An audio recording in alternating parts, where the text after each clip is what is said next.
Hello and welcome back to Retro Banjo. What we're looking at here is Golden Axe on the Mega Drive being played through a composite cable and recorded on my capture card through my PC monitor. It looks pretty grim, but this is similar to the picture that you'll get either using an RF cable or a composite cable on a normal TV. And it's pretty obvious that it's not great. The capture card doesn't help it, to be fair, but as you can see it's very blurry and overall just rubbish. So, if, like me, you decided you want to improve the quality of the picture from your Mega Drive, you've probably thought about things like Retrotink. Retrotink make some of the best upscalers on the market, and I've been looking at them for quite a long time trying to decide which one I should get.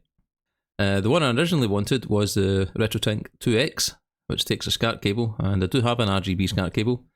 But I've also been looking at the 5X Pro, which is a couple of years old now, but is probably considered the top of the tree, the best one that you could have had up until now. I think it does just about everything. But recently Retrotink have released a new one, which is the 4K, which I have to admit looks very nice indeed. And this one is really expensive, around about $750.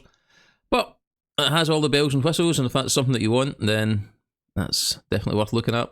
But yeah, so as you can see from all of that, pretty expensive, and most of them are out of stock. The other problem we have is that I'm in the UK, and to get these things over to the UK, you have to pay quite a bit of shipping and import taxes, so it all works out pretty expensive. So I've been hunting around trying to find alternatives, and fortunately we did come up with one, and it is retro gaming cables. Retro gaming cables sell something called a RAD2X, which is actually a design by Retrotink, which they make.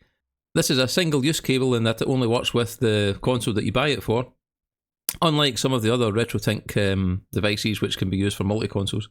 So that's why this one works out a lot cheaper. So yeah, so this particular one is for the Mega Drive 2, but you can buy a cable which lets you connect it to a Mega Drive 1 as well. So as you can see, the prices on this are, well, they're still expensive for a cable, but way cheaper than buying the full-blown Retrotink. And to be fair, works out pretty good value, especially considering the quality of the components and the cable that you get here for the money. It is very well designed and very well put together. So here we have the cable, and it came in this lovely box. This is the actual unit itself. It seems really well made. It's a nice sturdy chunky cable. It doesn't feel like one of those cheap things you would get from eBay. And I've been through a few of those. The connector's well made. This is where it joins together for the attaching the Mega Drive 1 to it. Arrived really fast as well, only 2 or 3 days from the point I ordered it till I had it in my grubby hands. And yeah, overall, seems like a really nice cable. And what we'll do soon is we will show you the difference this makes once it's actually plugged in. Now you can just about make out the name there, RAD2X, powered by Retrotink. And you'll see a little button on there as well, smoothing on and off, and we'll demonstrate later how that looks. Because what it actually does, it smooths out the pixels a little bit. Apparently it's more for 3D games, but we'll have a look at it just with some standard Mega Drive games and see what we think.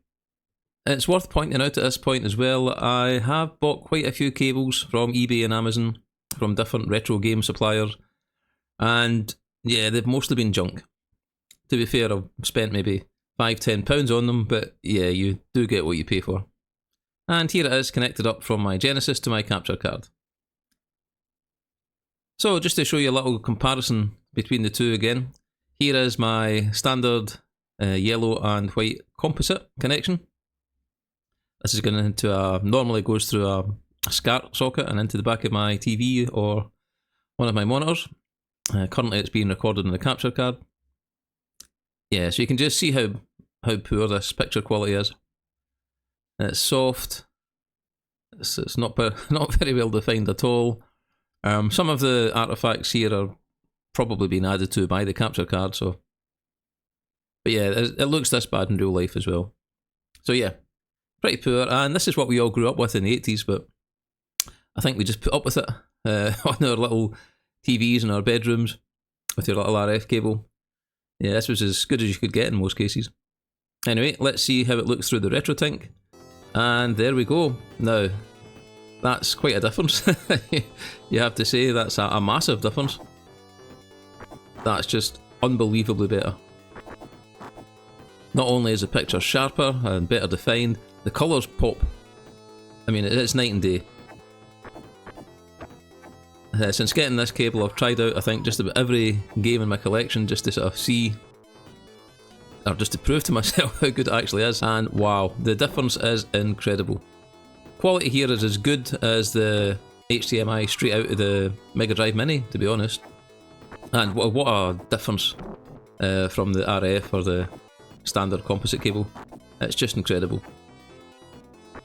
So it should be quite easy to see here that if you want to connect your retro console to a modern monitor or TV using HDMI, then this is definitely an option worth looking at.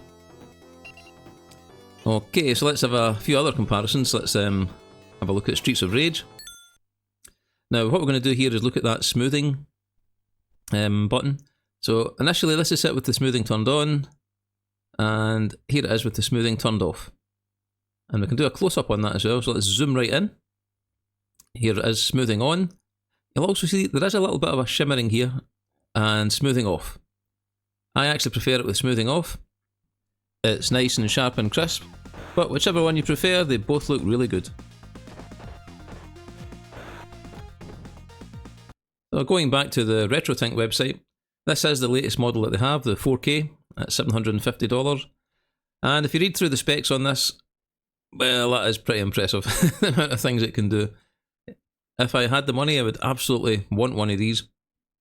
Fortunately, I don't have too many consoles that I need to connect up, so I can get away with just the one for the Mega Drive, and I've got the mini consoles for most of the other things. But yeah, if I had a few consoles lying around, I would absolutely be thinking about getting this, because it is the absolute best you can buy.